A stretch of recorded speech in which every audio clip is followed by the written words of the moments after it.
10वें दिन अर्जुन ने वीरवर भीष्म पर बाणों की बड़ी भारी वृष्टि की। इधर द्रुपद की प्रेरणा से शिखंडी ने भी पानी बरसाने वाले मेघ की भांति भीष्म पर बाणों की झड़ी लगा दी।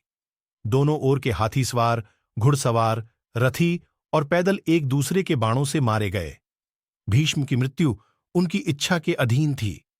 जब पांडवों को यह समझ में आ गया कि भीष्म के रहते वो इस युद्ध को नहीं जीत सकते, तो श्रीकृष्ण के सुझाव पर उन्होंने भीष्म पितामह से ही उनकी मृत्यु का उपाय पूछा। उन्होंने कहा कि जब तक मेरे हाथ में शस्त्र है, तब तक महादेव के अतिरिक्त मुझे कोई नहीं हरा सकता। उन्होंने ने ही पांडवों को सुझाव दिया। शिखंडी पूर्व जन्म में अंबा थी, इसलिए वो उसे कन्या ही मानते थे। 13वें दिन के युद्ध में अर्जुन ने शिखंडी को आगे अपने रथ पर बिठाया।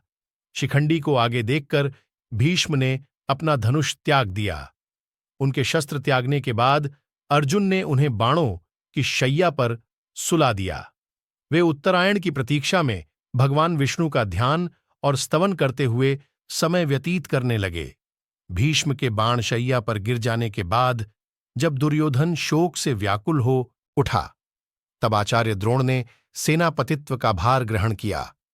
उधर हर्ष मनाती हुई पांडवों की सेना में धृष्टद्युम्न सेनापति हुए।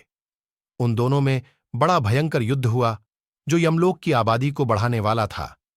विराट और द्रुपद आदि राजा द्रोण रूपी समुद्र में डूब गए। उस समय द्रोण काल के समान जान पड़ते थे। इतने ही में उनके कानों में यह आवाज आई कि अश्वत्थामा मारा गया। इतना सुनते ही आचार्य द्रोण ने अस्त्र शस्त्र त्याग दिए।